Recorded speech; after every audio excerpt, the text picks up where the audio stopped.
Ya, pemirsa, memang akhir-akhir ini DKI Jakarta tengah diguyur hujan lebat, namun masih belum diketahui apakah ini memang karena intensitas hujan atau memang ada kebijakan-kebijakan yang kurang tepat di dalamnya. Dan untuk membahas itu semua, saat ini saya sudah bersama Bapak Yayat Supriyatna, yaitu selaku pengamat tata kota. Pak Yayat, kalau kita berbicara tentang hari ini, bagaimana kondisi hari ini DKI Jakarta kalau melihat? Saya prihatin.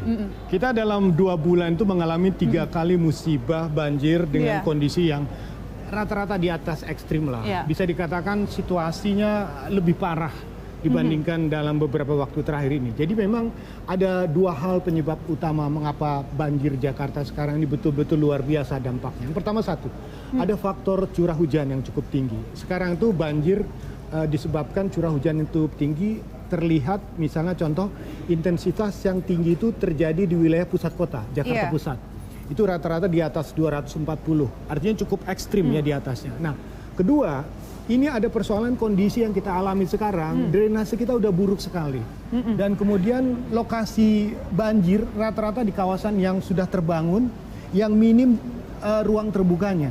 Rata-rata sudah kawasan terbangun dan run off hour-nya cukup tinggi. Jadi ini otomatis akan membuat persoalan air itu sudah tidak tertampung dan tidak tertangani. Jadi yang terjadi sekarang ini adalah melihat sampai kapan air itu akan surut. Jadi solusi banjir yang terjadi sekarang ini adalah air menunggu surut saja. Berarti air menunggu surut, berarti karena ada sistem drainasi yang kurang di seperti itu. Banyak hal. Pertama jelas ya persoalan drainasenya, resapannya yang hilang, pompanya mungkin yang tidak maksimal, dan diperparah dengan kondisi beberapa lokasi yang memang rawan terkait dengan bencana banjir. Jadi kita lihat warga itu sebetulnya udah lelah sekarang ini. Bisa dikatakan belum dalam sebulan mereka mendapati banjir kembali. Jadi ketika dalam kondisi yang seperti ini, itulah yang sebetulnya harus ada tindakan yang lebih cepat, reaktif untuk menyelesaikan persoalan yang terjadi di lapangan. Memang harus diakui penyebab utama adalah intensitas curah hujan yang tinggi. Tetapi di mana peringatan dininya? Yang kurang. Nah, itu tadi yang kemarin katakan belajar ketika awal Januari kita mengalami bencana banjir yang cukup besar. Pemerintah akan memperbaiki sistem early warning sistemnya. Tapi apa yang dilakukan? Katanya mau beli toa. Toanya di mana sekarang? Berjalan atau tidak? Kemudian pada konteks penanganan evakuasinya. Sekarang kan orang ribut cari di mana perahu karetnya, posko-posko mana. Jadi itu ada persoalan di lapangannya. Nah, satu hal yang menarik lagi sekarang adalah banyak lokasi-lokasi yang tadinya tidak banjir, sekarang banjir. Iya, betul. Nah, pertanyaannya mengapa jadi banjir? Seperti RSCM. Padahal RSCM itu dekat dengan apa? Dengan sungai, dengan kali, sudah ditanggul. Tapi mengapa sampai dia kebanjiran? Apakah ada kesalahan di dalam sistem drainasenya? Tidak terawat, tidak teroptimalkan, atau gorong-gorong yang terlalu kecil.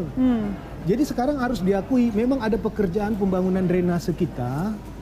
Kemungkinan yang menjadi masalah adalah tali airnya terlalu kecil. Tali air pembuangan ke drainasenya. Seharusnya tali air itu sebesar apa, Pak? Cara, misalnya contohnya ya, dimensinya harus 15 kali 25, diletakkan di bawah, dipasang semacam penyaring filternya, sehingga air itu bisa masuk dalam volume yang lebih besar. Nah, kedua, yang perlu kita sempati, pekerjaan pembangunan drainase itu, apakah sekarang tali airnya tersumbat atau terhambat atau tidak? Sehingga air mengantri cukup lama.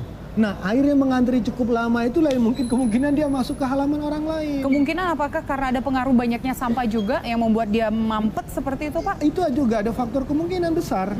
Karena sekarang yang terjadi adalah ketika kita sudah tahu lokasi banjir itu terjadi di tempat tersebut, harusnya langsung diperiksa apa penyebabnya, di mana akar persoalannya, sehingga ada audit. Dan kita kembali memetakan mengapa sekarang banyak daerah-daerah yang tidak pernah banjir sekarang kebanjiran. Jadi ibaratnya sesudah dilakukan penataan justru persoalan banjirnya tidak terselesaikan. Jadi sepertinya ada program yang tidak bersinergi dengan apa yang diatasi dengan persoalan yang terjadi. Namun kalau kita berbicara dengan banjir, sebenarnya Jakarta dari dulu memang pernah mengalami banjir seperti itu ya, Pak. Tapi apa sebenarnya, apakah memang intensitas hujan saja, Pak, atau memang dari tata kotanya harus ada perbaikan lagi atau bagaimana, Pak? Kita harus akui Jakarta itu riwayatnya adalah dataran banjir. Kemudian wilayahnya itu dilalui oleh cacat bawaan dalam tanda kutip ada 13 sungai yang melintas di situ.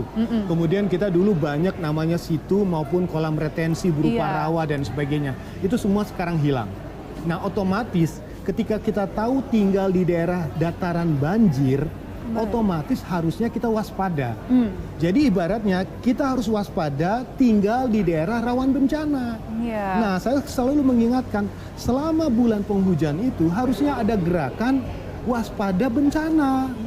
Nah, sekarang pertanyaannya kan seakan-akan jawabannya oke, buat tanggul, perbaiki selokan, normalisasi, naturalisasi. Tapi pertanyaan mendasar itu, apakah ada pendekatan non-struktur dalam arti mengingatkan warga, menyadarkan warga, early warning system dimaksimalkan sehingga tidak kaget. Banyak sekarang yang sudah mulai belajar bahwa ketika hujan seperti ini kewaspadaannya meningkat, sudah mulai menyiagakan barang-barang untuk disimpan di tempat yang lebih atas. Tapi faktor yang kita tidak bisa hindarkan adalah ketika banjir itu tidak pada satu tempat, tapi dalam satu kawasan. Otomatis yang terjadi adalah kelumpuhan. Ekonomi tidak berjalan, masyarakat harus berhadapan dengan kondisi lingkungan yang sudah semakin tidak nyaman. Ditambah lagi pasca persoalannya, apakah banjir itu hanya hari ini? Iya, karena tidak memungkinkan Pak, karena memang kita tahu memang kondisi Jakarta memang ya seperti Pak Yayat bilang tadi, memang kita harus siap karena memang ini kondisi banyak rawa, memang Jakarta juga pinggirannya banyak perairan seperti itu ya. Jadi yang menjadi tantangan bagi kita sekarang adalah bagaimana membuat masyarakat itu menjadi tenang karena berhadapan dengan ketidakpastian. Ibaratnya sampai kapan banjir ini tidak terjadi lagi? Sampai kapan mereka bisa mengurangi risiko beban yang harus mereka tanggung? Jadi ibaratnya bagi mereka yang selama berhari-hari ini mengalami 3 kali banjir, itu kan akan bertanya, apakah selama musim penghujan ini mereka akan berhadapan dengan satu kondisi lagi seperti apa yang dikatakan oleh BMKG, kemungkinan bisa terjadi lagi curah hujan yang tinggi dalam beberapa hari ini. Pak Yayat melihat lokasi-lokasi mana saja yang paling sangat rawan untuk kondisi saat ini? Bisa dikatakan sekarang sudah ada data RW-RW. Hampir beberapa RW yang di Jakarta ini katakanlah lebih dari 82 RW yang sudah dalam kondisi siaga bencana. Artinya kita kemarin buka peta tentang wilayah rentan terkait dengan persoalan banjir ini, itu diwaspadai.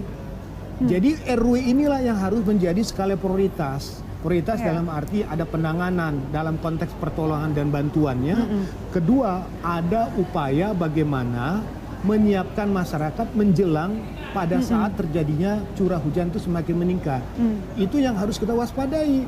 Nah, pertanyaannya sekarang, apakah dalam sebulan ke depan masih siapkah tidak kita di lapangan ini?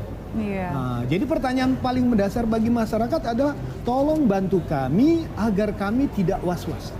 Berarti perlu ada kesiapan dari pemerintah untuk memberikan warning alert tadi ya Pak, untuk dalam kepada kondisi masyarakat. Sekarang ini sebetulnya pilihan mereka adalah menghadapi bencananya.